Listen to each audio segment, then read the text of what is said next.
Prosecutors this weekend charged 54-year-old Kevin Griffin with both homicides, and they say he confessed to them. Investigators say on November 4th, he shot and killed a tenant who Griffin says was in the middle of a drug deal. Later that same day, investigators say Griffin killed a woman who witnessed it. Welcome to Shocking True Crime. Thanks to all our viewers and subscribers for your support. Stay with us for daily updates on the most shocking true crime stories. Don't forget to subscribe. November 4th, 2022. Milwaukee, Wisconsin. A cold breeze swept through the city, brushing against the cracked windows of an old, unkempt home. Inside, the tension was palpable. It was supposed to be just another routine eviction. But for 54-year-old Kevin Griffin, it would be the moment that would change everything. In a neighborhood like this, things often went unresolved. Rent checks late, repairs never done, promises broken. But on that fateful day, something shifted. What started as an argument over a back door left ajar spiraled out of control. In the blink of an eye, an entire life was taken. Terrence Wilder, a man who'd faced his own struggles, had no idea that the simple act of leaving a door open would end his life. Griffin, a man who prided himself on control, lost it. And what followed was a sequence of events that no one could have anticipated. What could drive someone to commit such a brutal act? What pushes a man to take not one, but two lives, and then leave a child to wander, confused and terrified, in the aftermath of a horrific crime? Stay with us as we uncover the story of Kevin Griffin, Anya Raymond, Terrence Wilder, and a tragedy that no one saw coming. Kevin Griffin had always seen himself as a man of control. A man who prided himself on managing everything around him with precision, his life, his finances, and most notably, his properties. For years, Griffin had been a fixture in Milwaukee's rental market. He wasn't the kind of landlord you'd hear about in horror stories. No, he was the type who took pride in his work, making sure his properties were maintained, that the rent was paid on time, and that tenants were kept happy. Or at least, that was how he saw it. But control, as Griffin would soon learn, is a fragile thing. The first crack in his seemingly orderly life came with Terrence Wilder, a tenant who, from the start, seemed to test his patience. It wasn't just that Wilder was late on rent. It was the other things that dug under Griffin's skin and festered there. The broken pipes that never got fixed, the back door that was always left open, the constant complaints from the city about the unaddressed issues with the house. And then, there was the drug dealing. It wasn't just a rumor. Griffin had seen it. He had caught Wilder in the act, something that shattered the fragile trust he had placed in his tenant. It was a betrayal in Griffin's eyes, a betrayal that set off a chain of events no one could have foreseen. Griffin had always been proud of his ability to handle things calmly, to be the one who could navigate a difficult situation with level-headed precision. But now, in the face of all the mounting issues, something was shifting. That calm facade began to crack, slowly at first, and then more rapidly as the days wore on. The eviction was supposed to be simple, clear-cut. But as the paperwork piled up and the delays kept mounting, Griffin felt his grip slipping. He had always been in control. Always. But now, he felt out of his depth. He couldn't understand why something as straightforward as an eviction had become so complicated. And this one unresolved matter, had become the one thing he couldn't ignore. As he sat in his office, looking at the stack of papers that seemed to grow taller by the day, a deep frustration settled in his chest. The phone calls to the court system, the delays, the constant back and forth, it all seemed endless. Griffin's patience, once an unshakable foundation, was wearing thin. The delays, the back and forth with the authorities, the mounting complaints, everything that had been out of his hands, all of it, was gnawing at him. And then, when he found Wilder leaving the back door open yet again, something snapped. There had been moments in Griffin's past, small things, that hinted at a darker side. Like the time he'd been passed over for a promotion years ago, or that confrontation with a neighbor who had parked his car too close to Griffin's driveway. Those moments hadn't escalated, but they had triggered something, a flash of anger that Griffin had learned to hide. But now, there was no place to hide. No calm to return to. In the quiet of his rented office space, surrounded by half-finished paperwork and the sound of his own breath, Griffin could feel the pressure building. His emotional state, on that November day, was fragile. The buildup of frustration, isolation, and mounting stress had created a perfect storm. Griffin wasn't just angry, he was unraveling. He felt trapped, not just by Wilder, but by everything else that had been slowly pushing him to the brink. He was a man who had always handled problems with a controlled, calculating mindset. Now, his mind felt clouded, and his actions felt irrational. The tension in Griffin's life wasn't just with Wilder. It went deeper.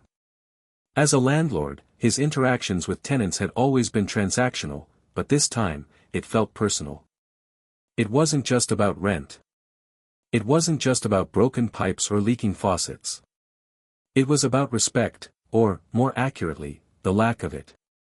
Griffin had given Wilder the benefit of the doubt for too long, and now, every unresolved issue seemed to compound, each one feeding into the other, until the frustration reached a breaking point. And when Griffin went to confront Wilder, he wasn't just dealing with a tenant. He was confronting his own sense of control, his own deteriorating power. Griffin's temper, though rarely on display, had been a part of him for years. He had learned to keep it hidden, at work, with friends, even in the rare family gatherings he attended. But when it came to his properties, when it came to people not respecting his authority, that line he'd worked so hard to maintain had started to blur.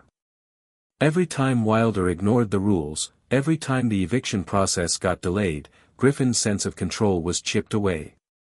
And the more it was chipped away, the more Griffin found himself on edge. The day of the shooting began like any other.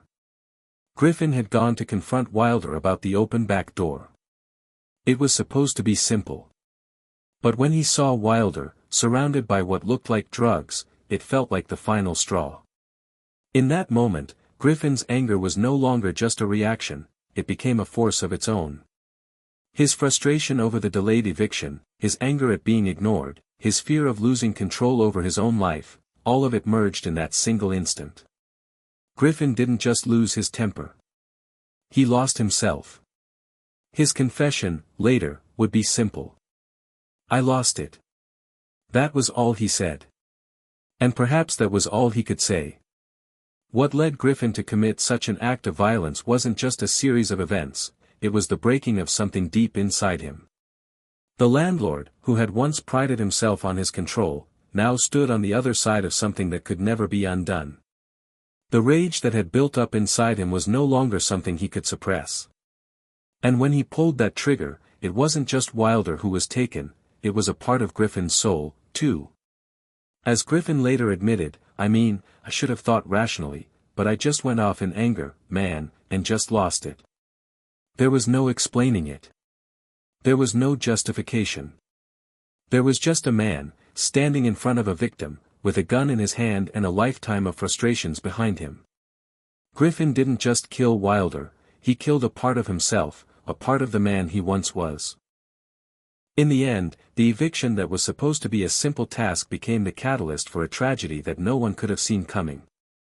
And as Griffin would later admit, when the moment arrived, there was no turning back. Terence Wilder wasn't always the man you'd think of when you imagine a tenant facing eviction. No, he wasn't the villain in this story. At least, not in the way people might expect. In many ways, Terence was a reflection of the struggles of so many people trying to make their lives work amidst hardship. He had his troubles, his mistakes, like everyone does, but he was also a man with aspirations, a man who dreamed of doing better for himself, and above all, for his family. Born and raised in Milwaukee, Terence Wilder had seen his fair share of struggles. His life had been defined by hard work, but also by setbacks.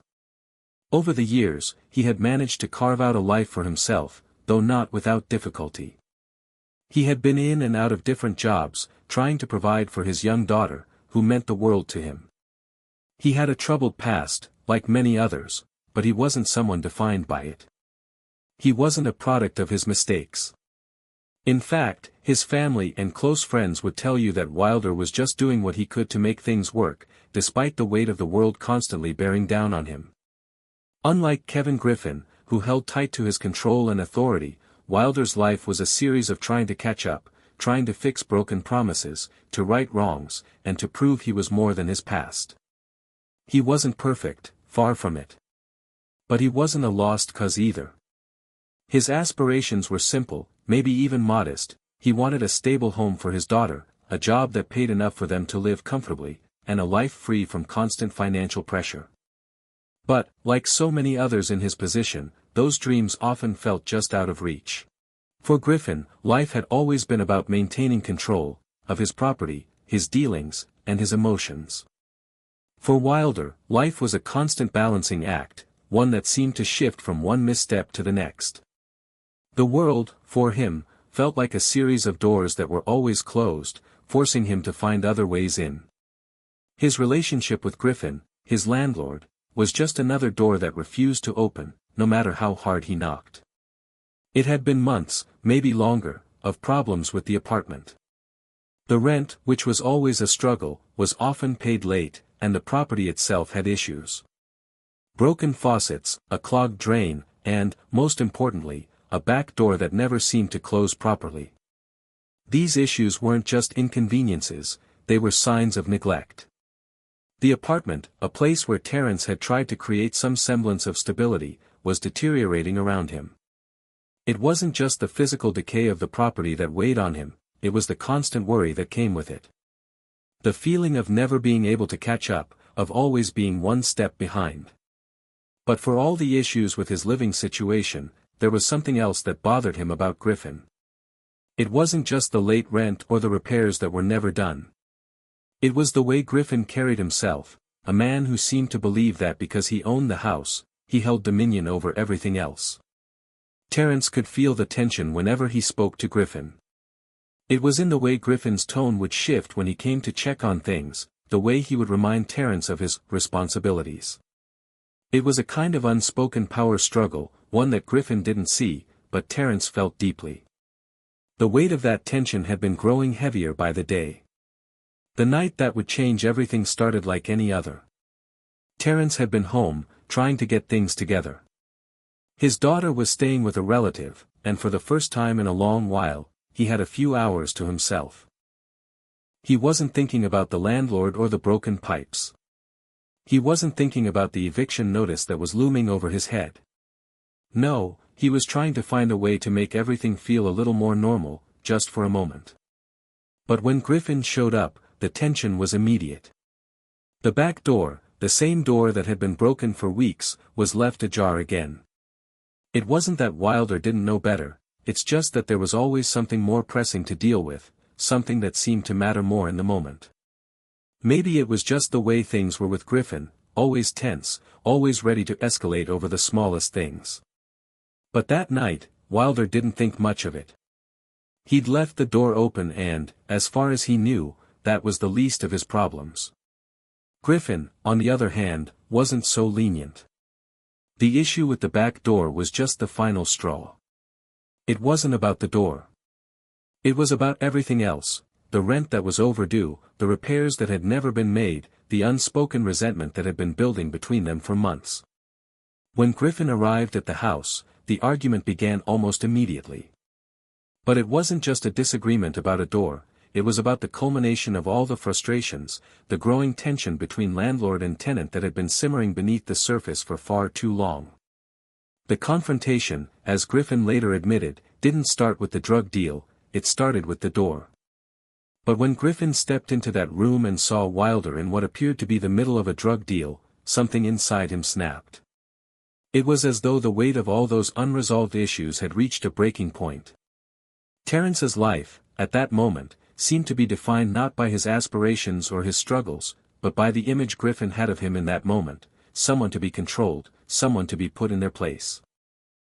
For Wilder, this wasn't just a confrontation with a landlord, it was a moment of survival. He hadn't been prepared for this escalation. He hadn't been prepared for the rage that Griffin brought into the room. In those final moments, as the argument shifted from words to violence, Wilder must have felt the familiar weight of life's unfairness. He had tried so hard to hold things together. He had tried to make it work, for his daughter, for himself. But at this moment, none of that mattered. What mattered was the man in front of him, the man with the power, the man who had the ability to take it all away in an instant. The details of Wilder's final moments are still unclear, but one thing is certain, he had no idea how much the tension between him and Griffin had built up. He didn't know that this would be the night that would end his life. And when the gunshot rang out, echoing through the empty house, it wasn't just his life that ended. It was the final thread of control that Griffin had clung to, unraveling in a single, devastating moment. Terence Wilder didn't deserve this. He wasn't a perfect man, but he wasn't the villain here. He was just a man trying to survive in a world that often left him behind, struggling to hold on to the pieces of a life that were slipping away. And in the end, he paid the ultimate price for it. The tension between Kevin Griffin and Terence Wilder had been building for months. What started as simple disagreements over rent and repairs had transformed into something far darker, something neither man could have predicted. That day, Griffin wasn't just arriving to confront a tenant about overdue rent or broken pipes. He was arriving to face everything that had been eating away at him. The frustration, the anger, the helplessness, it had all been building inside him, and now, it was about to explode. Griffin stormed up to Wilder's residence with one thing on his mind, to finally settle the matter once and for all. He had been patient, waiting for months to resolve the eviction, but things never seemed to go the way he planned. The paperwork had been delayed, the city's demands had piled up, and Wilder wasn't helping matters. The back door had been left open again. And today, Griffin wasn't willing to let it slide anymore. He knocked on the door, his fist pounding harder than he realized. Wilder didn't immediately respond, but Griffin could hear movement inside. Griffin waited, his mind racing. His breathing was shallow, as though the weight of the confrontation ahead was starting to settle on his chest. The door finally creaked open, revealing Wilder in the middle of something unexpected, a drug deal. The scene inside hit Griffin like a punch to the gut. There, in front of him, was his tenant, surrounded by what Griffin immediately recognized as illegal substances. The room reeked of something more than just cigarettes and stale air. Griffin's eyes narrowed as his mind started racing. How long has this been going on? He thought. How could he not have seen this before? Everything he had tried to maintain, his authority as the landlord, his grip on the situation, now it all seemed meaningless. Wilder wasn't just a tenant with overdue rent. He was someone breaking the law, someone who had taken Griffin's trust and thrown it away. In that moment, everything Griffin had been holding back, every frustration, every small injustice, flared to the surface. He was no longer just a landlord. He was a man pushed beyond his limits. A switch inside Griffin flipped, and suddenly, it wasn't about an eviction anymore. It wasn't about rent or repairs. It was about power, about regaining control over a situation that had spiraled far beyond his reach. Wilder, caught off guard, froze for a moment. He didn't know what Griffin had seen or what Griffin was thinking. He could only stare back at him, confusion mixing with a hint of fear. He tried to speak, tried to explain, but the words stuck in his throat. "I didn't," he started, but Griffin cut him off. "You didn't think I would find out?" Griffin snapped, his voice hard and cold. Wilder had no response, he knew what was coming next.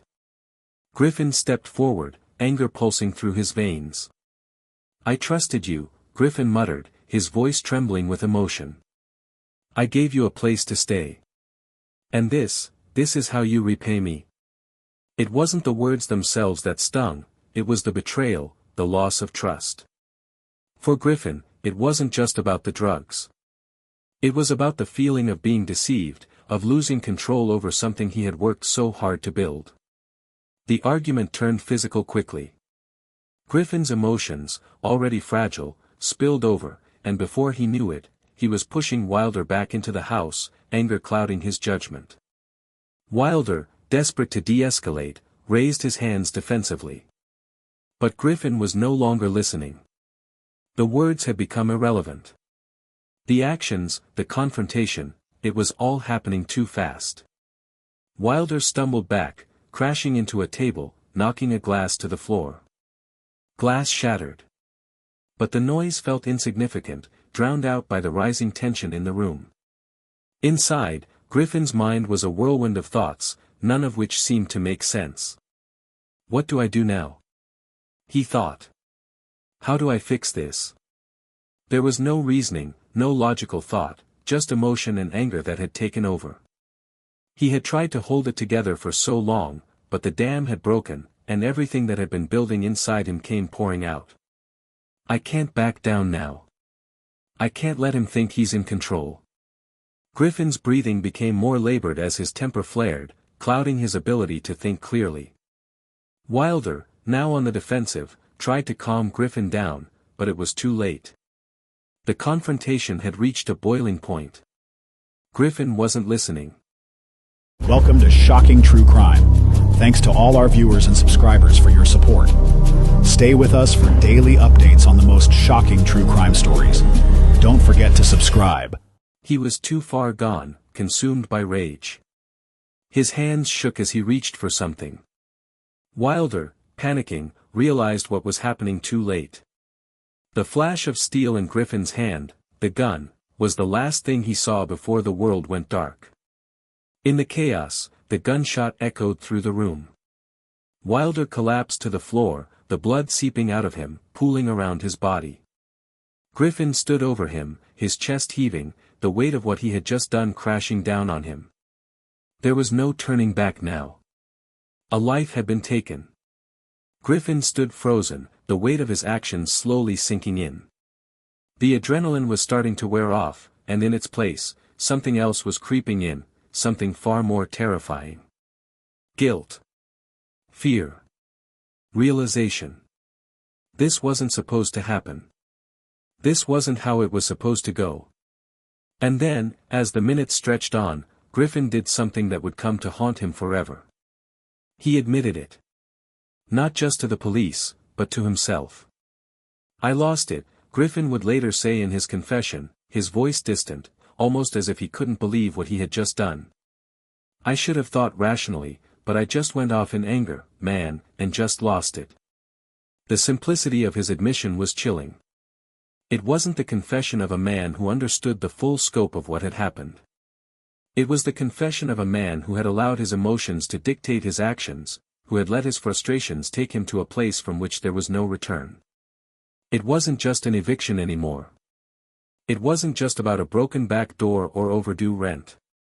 It was about a man who had crossed a line, one he could never uncross. And now, as the blood stained the floor, Griffin stood there, forever changed.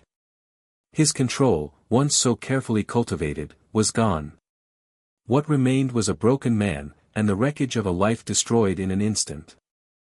Anya Raymond never intended to be part of this tragedy. She was just in the wrong place at the wrong time. A mother, simply visiting a friend, trying to get through her day, was about to be thrust into the nightmare that had already claimed Terence Wilder's life. Anya, a 30-year-old woman with a young son, had no connection to the conflict between Griffin and Wilder. Yet fate, in its cruel irony, had led her into that house on the night of November 4, 2022. Anya had come to the home with her son in tow. They had plans to visit, to spend a little time together. But when the violence erupted inside, she had no idea what was happening. She had heard the gunshot, the commotion. She probably assumed it was a fight, maybe an argument gone too far. But the sound of a life being taken was something she could never have prepared for. When Griffin saw her in the aftermath of Wilder's murder, the confusion in her eyes must have been evident. She had no part in it, she wasn't even a witness to the confrontation. Yet, in that moment, Griffin saw her as a threat. The thing about terror, the thing about being in the wrong place at the wrong time, is that it doesn't care who you are or what you've done.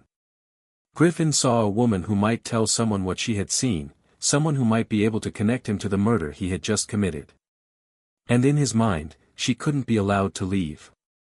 As Griffin approached Anya, the tension in the room grew thicker. She must have felt the fear crawl up her spine, the hairs on the back of her neck standing at attention. The last moments of her life, caught in that house, would be ones defined by desperation and pleas for mercy. She didn't know Griffin's mind, didn't know the extent of the violence he had just unleashed. She was terrified, not just for herself but for her son, who was with her, a frightened witness to the horrors unfolding. Griffin didn't care about her pleas. He didn't care about the mother who tried to reason with him, who begged for her life.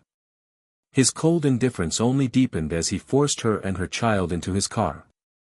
Anya, fearing for her son's safety, must have known deep down that something was terribly wrong. Her voice, strained with fear, must have trembled as she tried to reassure Griffin, to calm him down. But there was no calming him. There was no mercy in his eyes. The car was filled with silence, the kind that wraps around you like a shroud. As Griffin drove, Anya's mind must have raced with questions. Where was he taking them? Why wasn't he listening to her? What was going to happen next? But no answers came. And soon, her fate would be sealed in the most brutal of ways. Griffin's voice, cold and emotionless, echoed through the room as he described what happened next. I hit her, he confessed, his voice almost too calm, too detached. Anya had tried to defend herself. As Griffin turned to her, she reached into her purse, pulling out a knife, maybe mace, desperate for a chance to escape. But Griffin wasn't afraid. He didn't hesitate. He shot her 8 times, while her son sat in the back seat, helpless. The terror he must have felt, watching his mother die before his eyes, is beyond comprehension. The violence was brutal. The murder was cold. And when it was done, Griffin's indifference toward her last plea for mercy remained. To him, she was just another obstacle, another life to extinguish, like a candle blown out in the wind. Anya Raymond was left behind, lifeless and abandoned in an alley, discarded as if she were nothing. The child, still in the back seat of the car, was left behind at a location far from the crime scene. The boy was told to wait, to stay put, as Griffin drove off, leaving a broken life in his wake. After Anya Raymond's life was brutally taken, Griffin's next act was just as chilling. He abandoned her young son. The boy, still in the back seat of the car, must have been in a daze, struggling to understand what had just happened. His mother, the only person who had cared for him, was dead.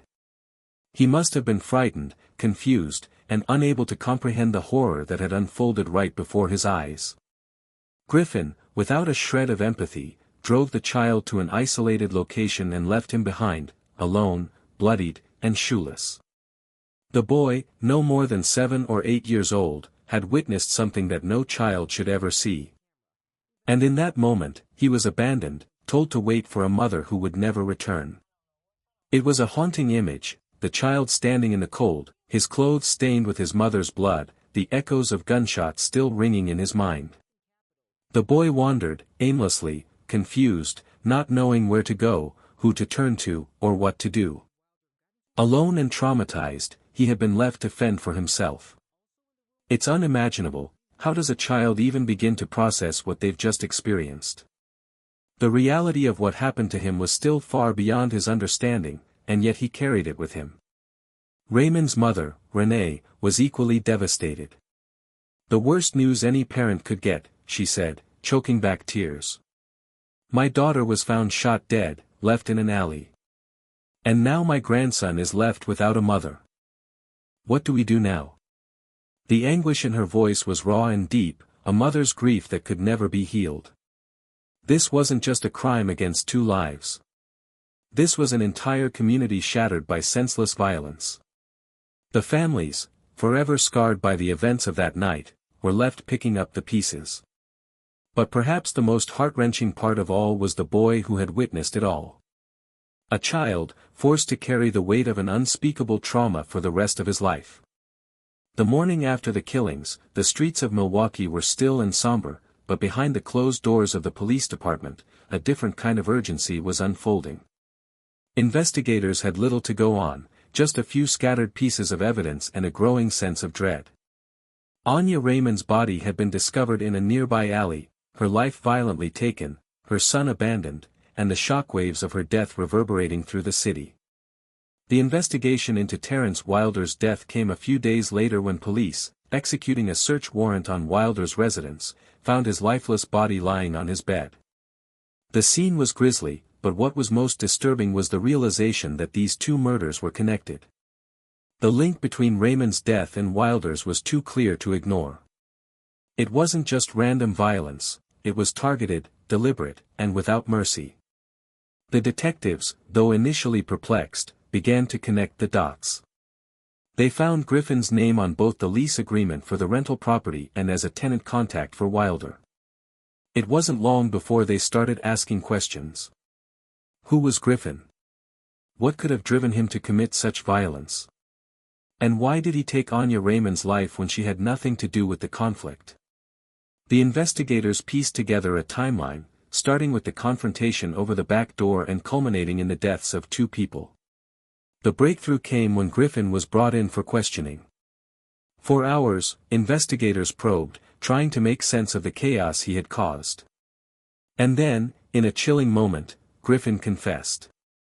His admission, delivered in a flat, detached voice, was nothing short of shocking. He admitted to shooting Wilder, to killing Anya Raymond, and to abandoning her son. He described the events with a cold indifference that sent a shiver down the detective's spines. "I lost it," Griffin said, his words hanging heavy in the air. "I just went off in anger, man, and I just lost it." Griffin's confession revealed the twisted logic behind his actions. He spoke of feeling betrayed, of seeing Wilder engaged in a drug deal, and of the fury that had overcome him. The confession, while shocking, didn't explain everything. There were still questions that lingered. What triggered Griffin's breakdown? What made him think that murder was the solution to his frustrations? The police began their search for Griffin, retracing his steps, combing through his property, and interviewing anyone who might have seen him on the night of the killings. As the pieces of the investigation came together, it became evident that this wasn't just a case of a landlord and tenant dispute gone wrong. This was a calculated, cold-blooded act of violence. The search was intense. Surveillance footage, witness statements, and forensic evidence slowly painted a clearer picture. Griffin had been desperate to regain control of a situation that was slipping through his fingers. But what truly shocked the investigators was the realization that they weren't just dealing with a man who'd snapped, they were dealing with a serial killer. The murder of Anya Raymond, the innocent bystander, had been just as intentional as Wilder's death. As the legal experts weighed in, it became clear that Griffin's prior issues with his tenant had created a toxic brew of resentment and anger, one that ultimately led to murder. The combination of personal grudges, unresolved issues, and a sense of powerlessness had pushed Griffin to commit acts of unthinkable violence. But still, the question remained, what could drive a man, who had everything, his properties, his control, his life, to take two innocent lives? Understanding why Kevin Griffin did what he did requires looking deeper than the surface.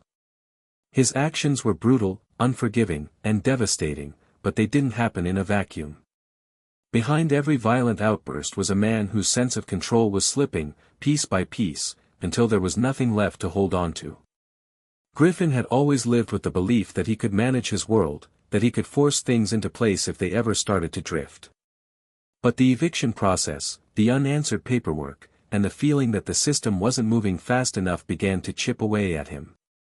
That slow erosion of control set the stage for something far worse than he ever imagined himself capable of. The frustration with Wilder wasn't just about the rent or the broken back door. It was the mounting stress of dealing with city inspectors, legal forms, deadlines he couldn't push forward, and responsibilities he felt he shouldn't have to shoulder. Every day that passed without progress made him feel more powerless. And for a man like Griffin, who defined himself by how tightly he held the reins, powerlessness was unbearable. In those weeks leading up to November 4th, he wasn't just angry, he was unraveling emotionally. His anger wasn't loud, but it was steady, building quietly in the background of his life, eating away at the last bit of reason he had left. Legally, Griffin's actions were inexcusable. No frustration, no missed paperwork, no tenant conflict could justify murder. Yet in his mind, everything had merged into a single overwhelming pressure point. Legal experts later explained how dangerous this combination can be: a person under stress, with unresolved legal battles, feeling cornered and ignored, can become unpredictable. Griffin didn't wake up planning to kill Wilder or Anya Raymond. But when he felt that final snap inside him, the thin barrier between reason and rage collapsed entirely. The result was 2 innocent lives lost, and a community left reeling. The final twist came when investigators uncovered Wilder's official complaints filed against Griffin months before the shooting. Reports of no hot water, broken fixtures, and unsafe conditions. These complaints had triggered city inspections, placing more pressure on Griffin and exposing what he saw as an attack on his competence. To legal analysts, this revealed a clearer motive: retaliation. Griffin felt that Wilder had undermined him publicly, embarrassed him, and placed him at risk of fines or worse. In that fragile mental state, the complaints became more than just paperwork, they became personal. Griffin's motive wasn't simple rage. It was the collapse of a man who tied his identity to control and couldn't bear the weight of losing it. And when that control slipped through his fingers, the consequences were catastrophic. The emotional fallout from the murders of Terrence Wilder and Anya Raymond did not fade with time. It settled heavily on the shoulders of their families, carving wounds that no amount of justice could ever fully heal. For Wilder's mother, Demertha, the news of her son's death broke her in a way she could barely put into words. She described it as a nightmare she couldn't wake up from, a kind of pain that sits deep in the chest and refuses to move. Terrence wasn't perfect, but he was her child, her son who called her when life felt overwhelming, who loved to laugh even when things were hard, and who was simply trying to find his way. Losing him in such a violent, senseless manner turned her grief into a lifelong fight for justice. Anya's mother, Renee Raymond, faced her own form of heartbreak, one that felt even heavier when she learned how her daughter was found. Anya had been more than a victim, she had been a daughter, a friend, and most importantly, a mother. Renee recalled the moment she received the call about Anya's death. The shock was so strong she couldn't speak. Her heart felt like it had been torn apart. She had lost her child, and nothing would ever fill the space Anya once occupied. Renee's voice trembled as she remembered her daughter's smile, her kindness, and her dreams for a better future. Now, all that remained was the painful truth that her daughter had been taken in the most violent way imaginable. Then there was Anya's young son, a child forced to witness the unthinkable. No child should ever endure what he saw, yet he carried the memory with him, silent, heavy, and confusing. He had seen his mother plead for her life. He had seen the gun. He had heard the shots. And afterward, he had been abandoned, alone, blood on his clothes, no shoes, waiting for a mother who would never return. The emotional scars left on him would stretch far into his future, shaping his understanding of safety, trust, and love. His innocence had been shattered in a single violent moment. Across the community, the reactions were filled with sorrow, anger, and disbelief. Neighbors spoke about the fear and sadness that washed over their streets in the days following the murders. Many began asking difficult questions about tenant protections, landlord responsibilities, and the signs of emotional instability that often go unnoticed until it's too late. These weren't just isolated crimes, they were a mirror reflecting deeper issues within the system. People wondered how something like this could happen over housing disputes, paperwork delays, and unchecked frustration. The murders of Wilder and Raymond left more than 2 empty spaces at family dinner tables. They ignited conversations about justice, mental health, and the fragile relationship between landlords and tenants. The community mourned together, held vigils, shared memories, and tried to support the families left behind. But as the days passed, one truth remained painfully clear: these families would carry the emotional weight of this tragedy for the rest of their lives. Kevin Griffin's arrest unfolded quietly, but the weight of what he had done made the moment feel colossal. Detectives approached him with caution, aware that they were confronting a man who had taken 2 lives in a single night. Griffin didn't resist. he didn't run. He simply lowered his head, placed his hands behind his back, and let the officers guide him into the squad car. There was no fight left in him, only resignation. The very control he had held onto so tightly for years had slipped away completely. And as the car door shut behind him, it was clear that life as he knew it was over. Inside the interrogation room, the air felt heavy. The fluorescent lights hummed softly, illuminating the blank expression on Griffin's face. Detectives laid out the evidence, the bodies, the gun, the abandoned child, and the timeline that pointed directly to him. For a long moment, Griffin said nothing. Then, in a low and hollow voice, he confessed. He spoke about the argument with Wilder, about the moment he'd lost it. About the overwhelming anger he felt, and about killing Anya Raymond because she was in the wrong place at the wrong time. His words lacked emotion, almost as if he were recounting someone else's actions. The detectives listened in silence, disturbed not only by what he said but by how easily those confessions left his lips. Once news of Griffin's arrest reached the public, Milwaukee reacted with outrage and heartbreak. People gathered outside the courthouse holding candles and posters, mourning the victims and demanding accountability. The community felt betrayed. Griffin had been a landlord. Someone meant to provide safe housing, and instead he had become the source of unimaginable violence. Neighbors spoke to reporters, recalling how they never expected something like this could happen on their street. Others voiced their frustration with the housing system, feeling that the signs of trouble had been ignored. But above all, the city wanted justice, for Terrence, for Anya, and for the little boy whose life had been shattered. In the days leading up to the trial, legal experts weighed in on what was shaping up to be one of the most disturbing cases Milwaukee had seen in years. Some analyzed Griffin's defense, noting that he had no history of major criminal behavior but had exhibited signs of emotional instability and mounting stress. Others pointed out that no amount of frustration, not eviction delays, not tenant disputes, could excuse what he had done. The moral questions surrounding the case hung heavy. What happens when a person in a position of authority allows anger to consume them? What happens when emotional pressure crosses the line into violence? As the first hearing approached, tension filled the courtroom. Griffin entered dressed in a beige jail uniform, his wrists cuffed, his expression vacant. The families of the victims sat in the audience, clutching each other's hands for support. The prosecutor laid out the charges: first-degree intentional homicide, first-degree reckless homicide, and possession of a firearm as a convicted felon. The judge set his bond at $500,000, citing the severity of the crimes and the danger Griffin posed to the community. The courtroom wasn't just a place for evidence and testimony, it was a place of reckoning. Every person inside felt the weight of the moment. The memory of Wilder's final moments, Raymond's desperate pleas, and a child left alone in the dark all hovered in the air, making the silence even more profound. It wasn't just about proving guilt, it was about trying to make sense of how anger could escalate into such devastating violence. Welcome to Shocking True Crime. Thanks to all our viewers and subscribers for your support. Stay with us for daily updates on the most shocking true crime stories. Don't forget to subscribe.